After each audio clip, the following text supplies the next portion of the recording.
Yeah, we ain't got the players, and the players that we do have, well, Rashford's balling already. But again, this is what these boys Rashford, do. wait. I'm gonna wait for Rashford. Yeah, that's what these boys do. Look at what Sancho did them first 3 games for Chelsea. Yeah, Look what he's freedom. doing now. Freedom. Yeah.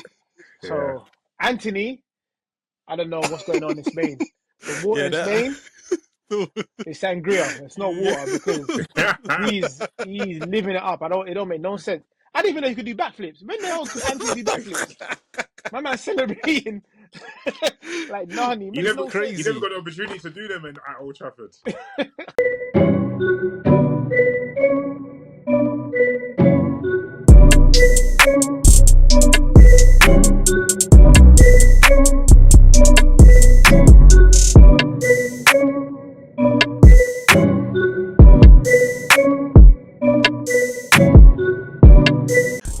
Yes. Good evening, good morning, whatever time you're watching this. Welcome to episode 21 of Love of the Game. Yes, 21. You sure it's Episode, 21? I think it's 22.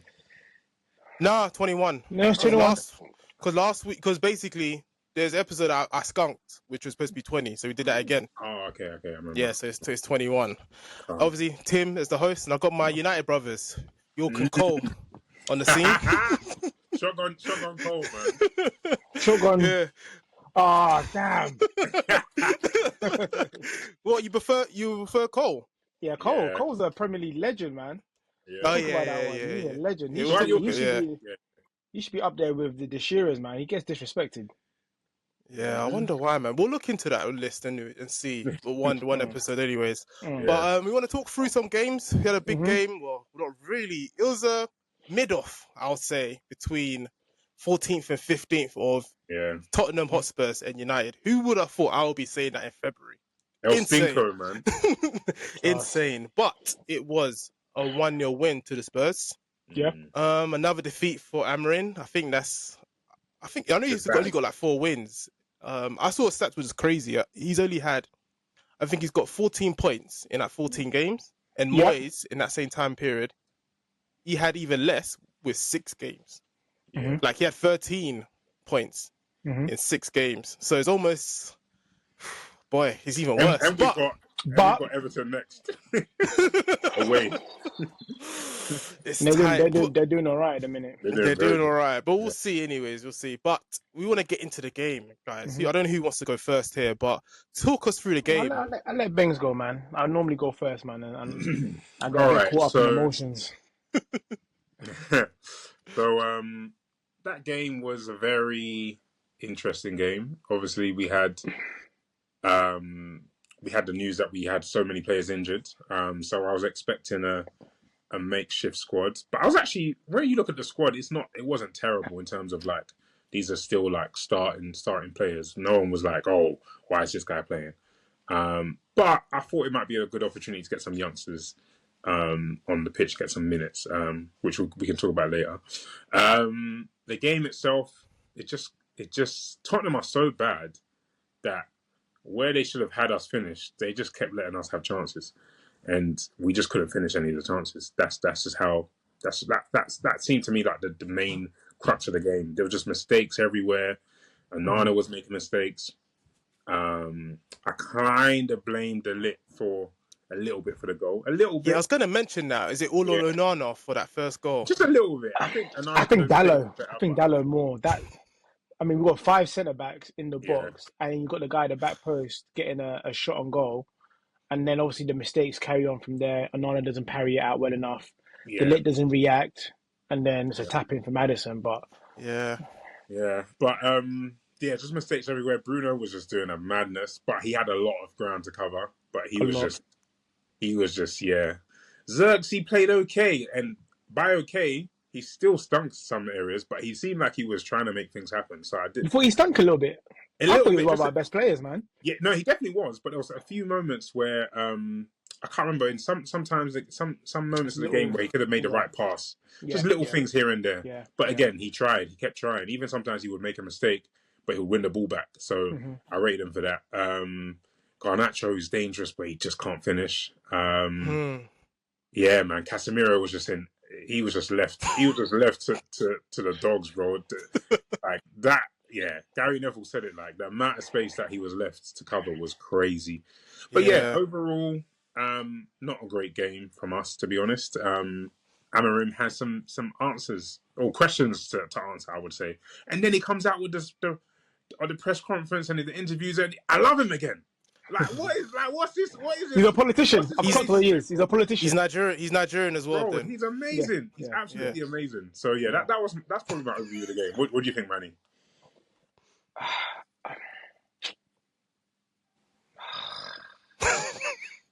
Man, I can't. I'm speechless. I'm literally speechless because there's so many things you want to say, but then you're just tired of saying the same things. Yeah, I'm yeah. tired. Like, I think the crux of it is Man United's team is just not good enough, Mm-hmm. and it's just you just look at the decision making from the board. You kept Ten Hag. You then bring in a manager halfway through who doesn't have any players that fit a system. You then have injuries and then past transfer mistakes, like no Mason Mount for the season. Yeah. Martinez are so vital for us playing out of the back. I mean, Onana, who you think is a ball playing centre goalkeeper, none of our centre backs come deep to receive it. It's such a mismatch in the squad that you just think. Then there's injuries, and then we're relying upon Casemiro, who needs to play with runners and in a compact system for him to look decent. And then you've got Hodgland that not only can he not score, he can't hold up the ball. There's no link-up play. Xerxes trying to find his feet, and at moments he looks great. Garnacho has been the same Garnacho. I mean, the only difference is a couple of these shots aren't going in, but he's someone that regularly loses the ball. But he tries. Yeah. So it's like, because of that determination that he has, he will beat his man every now and then and put a dangerous cross or get a shot away, but he's not consistent. But again, he's 21. Like, can you really put that much on him? Yeah. It's a lot. It's a lot, man. But end of the day, I've written off the season. Amorim, just get us through the season. Yeah. I'm banking on a Europa League win to get us to the Champions League. We're not winning the Europa League, bro. Sorry. Just and I want to say this now because we said this is going to be a write-off season. So let's just write it off, bro. Like let's not put hopes into stuff. Crazy to write off the season. But the thing for me why Europa League, whether FA Cup win or Europa League win is important, right? Is that we need money to really fix the problems that we have. We ain't got the players. Yeah, we ain't got the players. And the players that we do have, well, Rashford's balling already. But again, this is what these boys Rashford, do. wait. I'm going to wait for Rashford. Yeah, that's what these boys do. Look at what Sancho did them first 3 games for Chelsea. Yeah. Look Freedom. what he's doing now. Freedom. So, Anthony, I don't know what's going on in Spain. The water in Spain is sangria. It's not water because he's living it up. It don't make no sense. I didn't even know he could do backflips. When the hell could Anthony do backflips? My man's celebrating like Nani. You never got the opportunity to do them at Old Trafford. But absolutely crazy.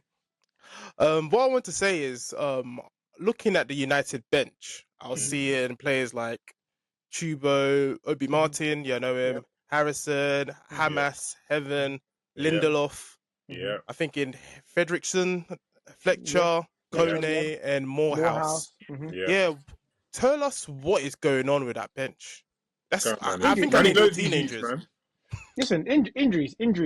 And what I also know about United fans, is as soon as the game was done, they turned their anger to the manager for not throwing in these youngsters. And I'm thinking, if it wasn't for the injuries, these boys aren't ready for the first team. Yeah, exactly. They're not ready. So you want to kill them before their career's already started. Yeah. And then he did bring on someone. Yeah, he only got 3 minutes. You're thinking, all right, maybe 10, maybe 15 and see what he can do.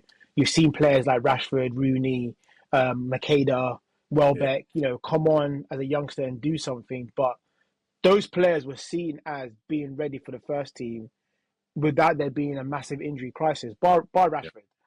So I think the best thing, it's still an experience traveling the first team, training and preparing and having that anticipation that you might come on. If these boys are ready to play, they would have played already. And the manager said they're going to get an opportunity. So they're clearly just on the cusp. It's just that our anger, we wanted to turn it towards something. And the easiest thing to say was, why didn't we throw on a bunch of 15, 16-year-olds and let them try and get goals that seasoned professionals couldn't get? So, Yeah, yeah. yeah, Yeah, man, make no I think there's sense. nothing there. So I want to ask you a question on Amorim. So I want to give my thoughts on Amorim quickly. Yeah. So Yep. when he came through, when United get a new manager, I'm just cautious to see what's gonna happen. Mm-hmm. So I'm looking through, seeing if there's anything to take notes of. And if I'm going to be honest, I think the first time I saw actual crux in this United manager for me is that Newcastle game where United, I think in the first half where United were abysmal, and Yeah. I couldn't believe how bad United was. When So that's Zexi got kind of, taken off. yeah. That's for me. That's probably one of the worst United first halves I've seen in a while, and that Yep. made me question the manager, thinking, this guy. I don't personally don't think I don't think he might be it. This might not be him, because obviously I get scared sometimes. But now I'm calm. I'm a lot calmer now. Well, I was a lot calmer when I saw that performance. So I want to get where your head at with the manager right now, because I know some fans are really starting to turn on him. So what is your overall thoughts? Gbengz. Hey, I was ready to give Ten Hag time. I said that I would have not sacked Ten Hag and just let him ride out this season and bring Amorim in the summertime. Simply because they made a mistake of renewing. Actually, I wouldn't even call it a mistake. They made the decision to renew his contract last summer. So I still want to give Amorim a couple of windows. Give him 2-3 windows. See what he does. Like, I don't see why you wouldn't. Like, he's got the right temperament, I think. He's got the right attitude to be a Man United manager. He seems to really know what he wants, and he's focused on that. And these are the things that we ask for. We want to see a side of play. We want to understand what's going to go on the pitch. We want to know what we're going to see every week. Mm-hmm. We want to know that there's a manager that doesn't take crap, and he's not going to allow the player power to dominate. He's not going to allow all of this media stuff, and he seems like that's what he wants. Again, I want to be careful with what I'm saying, because I felt like we said similar things with Ten Hag when he came in as well. I But can run the tapes, yeah. but yeah, I'm gonna give him time. I'm not as impatient as a lot of the other fans. And we've been stinking for years. Like, why do we expect to be good? Do you know what I'm saying? Yeah. Why do we expect to be good right now? So yeah, that's what I'm on.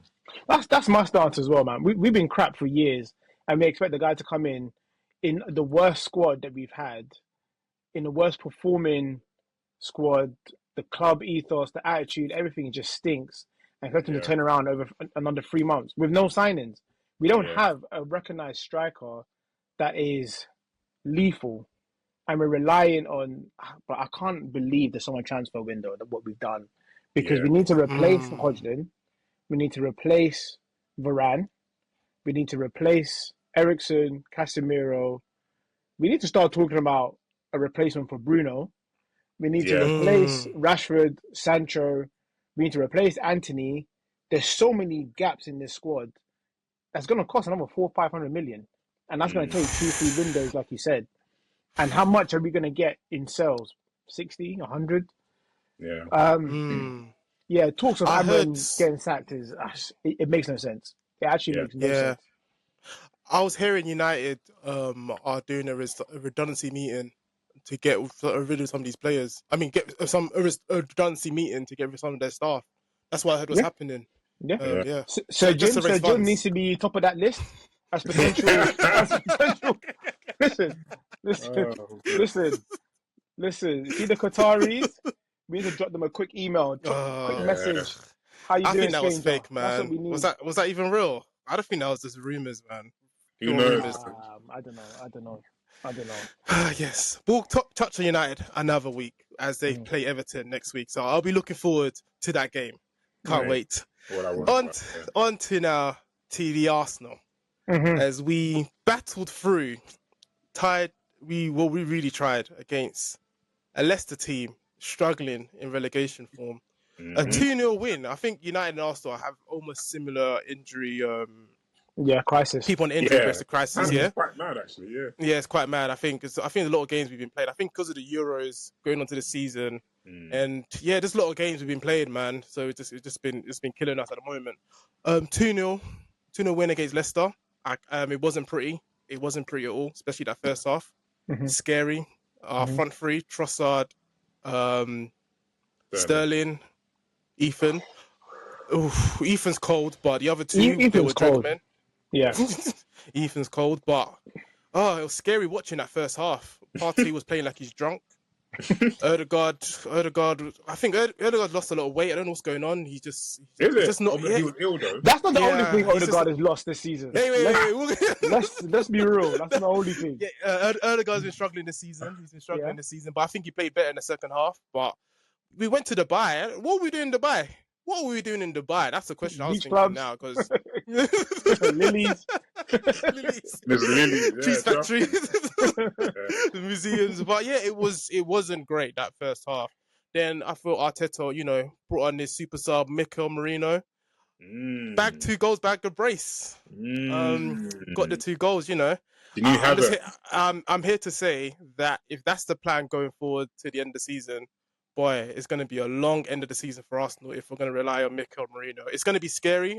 That's all we can do. Mm-hmm. I no point complaining about transfer window now. I just want to back the team because they still think they have some fight there. But god damn, it's going to get found out soon potentially. But can I say something though?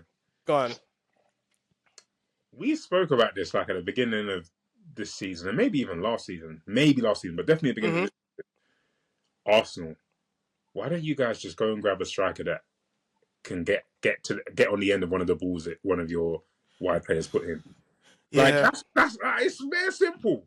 You're relying on midfielders in Havertz and Merino to be the ones to get on the end of these balls, and you've got really good players that can put in dirty balls.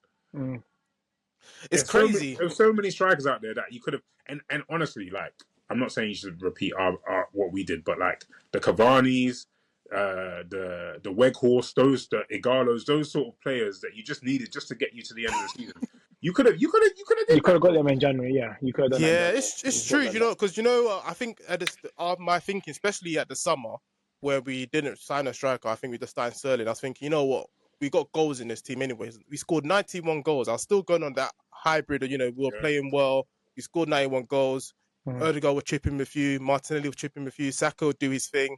But obviously this season was a drop-off I wasn't expecting in terms of performances. So obviously that left us with a big hole to fill in terms of these goals. Now we can say we're looking for these strikers. Before we were saying, we had these top strikers. Like, for instance, we had Aubameyang. He was a marksman striker. But when you see Aubameyang on the field, like his link-up play was never there. It was just not there, and it doesn't really work. So obviously we'll beg for someone like Aubameyang right now, because I can assure you he'll score a lot of goals right now, having the same Aubameyang had from the beginning. But yeah, it's going to be a really dog stuff to end the season with Arsenal, man.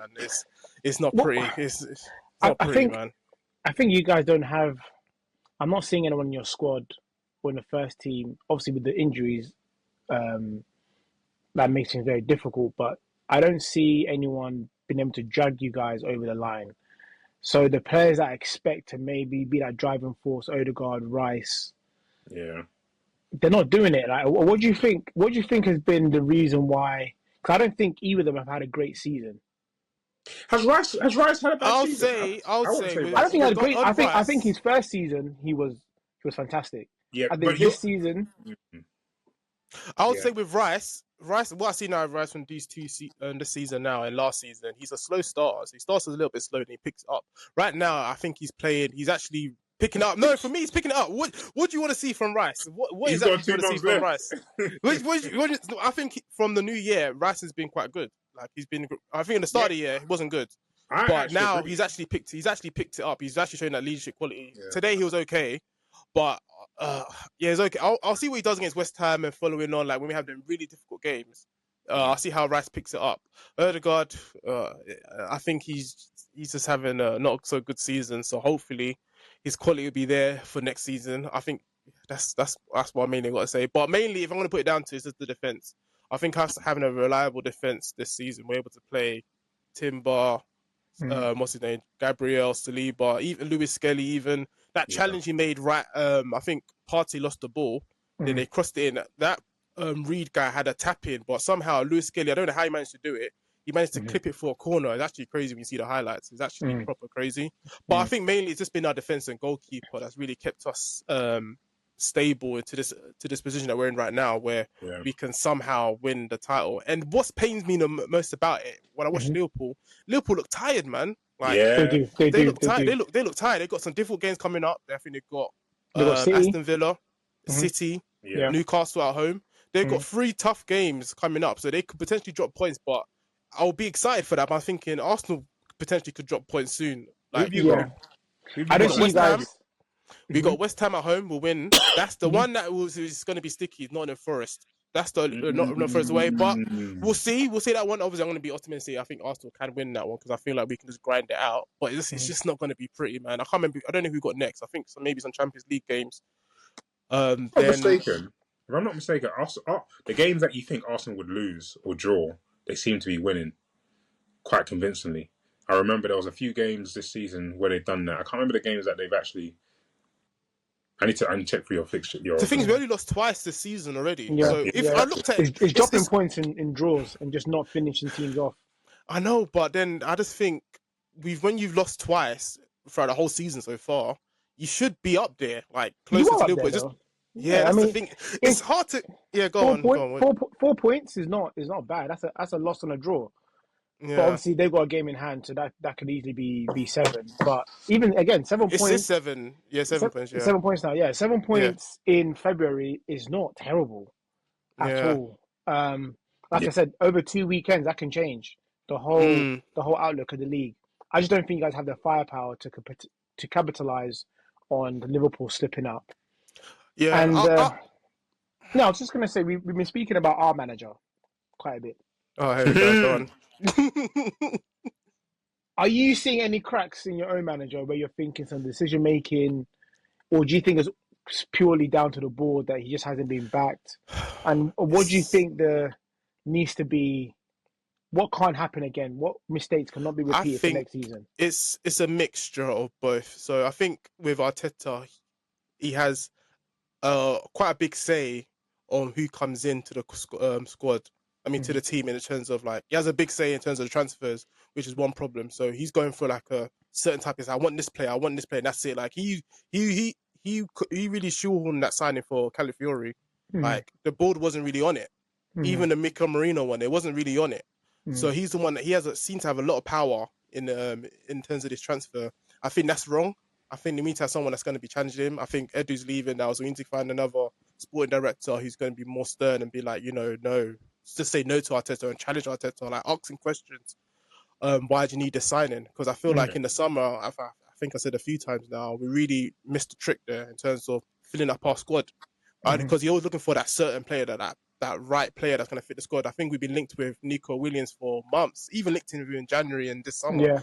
I feel that's the only winger we're looking for. But I'm thinking there's plenty of wingers out there that can do a job. Like, it's not just Nico Williams. Like, he's acting like Arsenal such a high pedigree of players. We've got high caliber players. Okay, we've got high caliber defenders, but our attack is just lacking.